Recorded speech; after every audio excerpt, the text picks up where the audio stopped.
Yes. Hi guys. നമ്മളിന്ന് പെസഹായുടെ കലത്തപ്പം ഉണ്ടാക്കാൻ പോകും. യെസ്. അതിന് ആദ്യമായിട്ട് തീ കത്തിച്ച് ഉരുളി അടുപ്പത്ത് വെച്ച് ഉരുളി ചൂടായി കഴിയുമ്പോൾ വെളിച്ചെണ്ണ ഒഴിച്ച് ശേഷം തിരിയിടും. അതിന് മുന്നോടിയായിട്ട് മറുകലത്തിൽ ഉള്ളിൽ തീയിട്ട് റെഡിയാക്കി. യെസ്.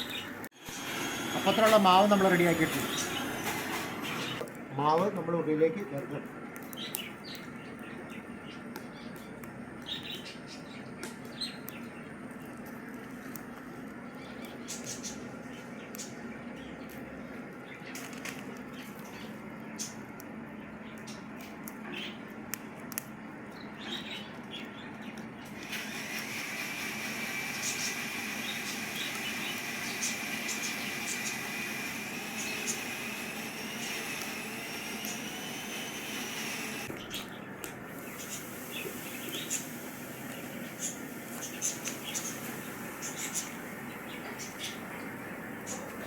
കണ്ടോ ഗൈസ്, മുകളിലും തീ താഴും തീ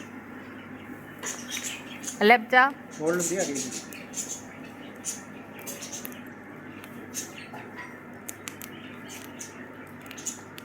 പണ്ടും ഇങ്ങനെ തന്നെയായിരുന്നു അച്ഛാ.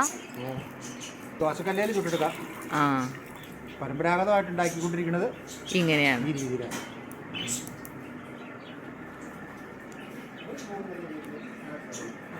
അടിപൊളി ടെക്നോളജി അല്ലേ ഗൈസ്? നമുക്ക് മറിച്ചിടണ്ട, മുകളിലും തീ പിടിപ്പിക്കുക, താഴെ തീ പിടിപ്പിക്കുക. ആഹാ.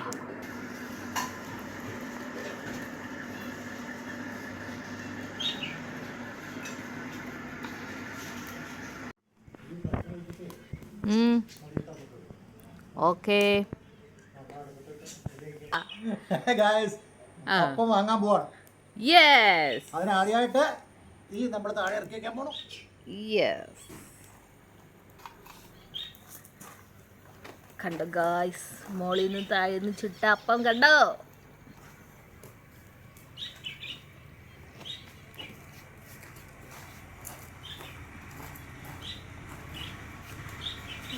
ഒന്നുകൂടി മുരിയണം കേട്ടോ. ഇരുന്ന് ഒന്നുകൂടി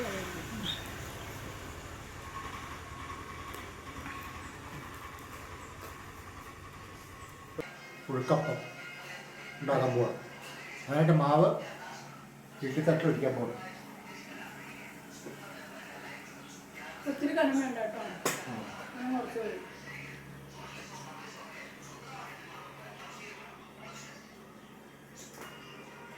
ഹായ് ഹായ്. കുരിശിടാൻ വല്യമ്മച്ചി കുരിശിടുന്നു. അതിന് വീട്ടിലെ മുതിർന്ന ആള് അപ്പത്തിന് കുരിശ് നീളത്തിൽ ഇടും.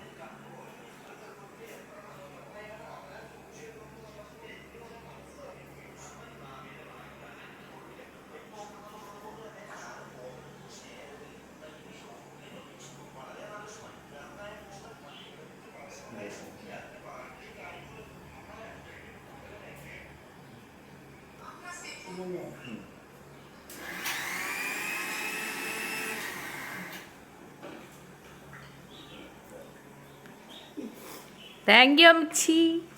അമ്മച്ചി ഒരു ഹായ് പറഞ്ഞേ.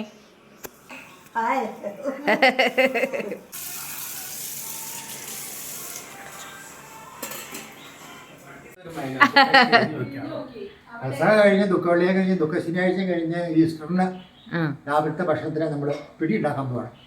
ഓക്കെ. അതിനുള്ള അരി കുതിർത്ത് പൊടിച്ച് തേങ്ങ ചെറിയ പീര മിക്സ് ചെയ്ത് ഉള്ളിൽ വെച്ചിരിക്കുകയാണ്.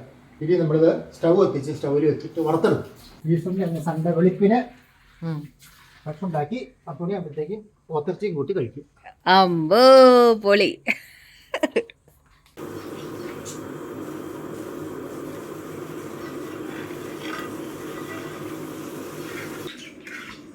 കളർ മാറുന്നു ഗായ്സ്.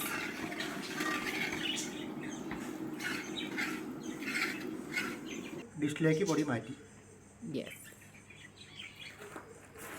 വറുത്ത പൊടി നമ്മൾ കറിക്കകത്തേക്ക് കൊണ്ടുപോകും. തണുക്കാനായിട്ട് നമ്മൾ മേശപ്പുറത്ത് പാലിട്ട് വയ്ക്കും.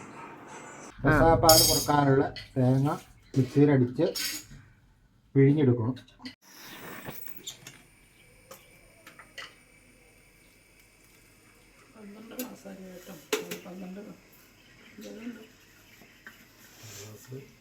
കുറച്ച് ഇതിൻ്റെ അകത്ത് പോകും അല്ലേ?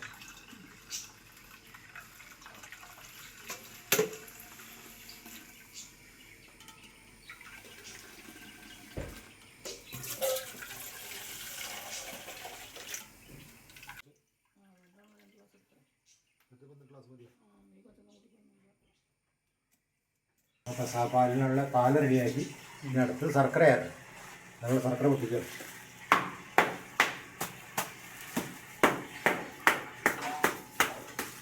ആ പെസഹപ്പാല് കുറുക്കുന്നതിന് മുമ്പ് കുളിച്ച് ശുദ്ധമായിട്ട് നല്ല ഡ്രസ്സൊക്കെ ധരിച്ച് വേണം പാല് കുറുക്കാനായിട്ട്. പാല് കുറുക്കി കഴിഞ്ഞാൽ പിന്നെ അടുക്കളയിൽ വേറെ പാചകമൊന്നും പാടില്ല. ആണോ? അപ്പോൾ എല്ലാ പണികളും അടുക്കളയിലെ എല്ലാ പണികളും കഴിച്ചു വെച്ചിട്ട് വേണം പെസഹപ്പാല് കുറുക്കാൻ. പെസഹപ്പാല് കുറുക്കി കഴിഞ്ഞാൽ ഒന്നാം ദിവസം പിന്നെ അടുപ്പിലൊന്നും ഉണ്ടാക്കാൻ പാടില്ല. എന്നുള്ള കാരണന്മാര്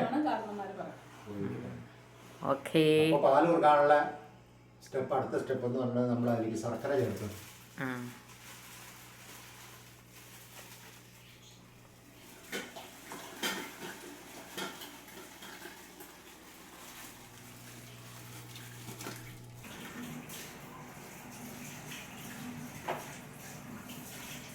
അടപ്പത്ത് വെച്ച് കഴിഞ്ഞാൽ പാല് തിരിഞ്ഞ് പോകാതിരിക്കാൻ വേണ്ടിയിട്ട് നമ്മളിങ്ങനെ ഇളക്കിക്കൊണ്ടേയിരിക്കണം. അത് ഇളക്കുമ്പോൾ നമ്മൾ സർവശക്തി ചെല്ലണം. ആണോ? പ്രാർത്ഥന ചെല്ലണം. ആകാശത്തിൻ്റെയും ഭൂമിയുടെയും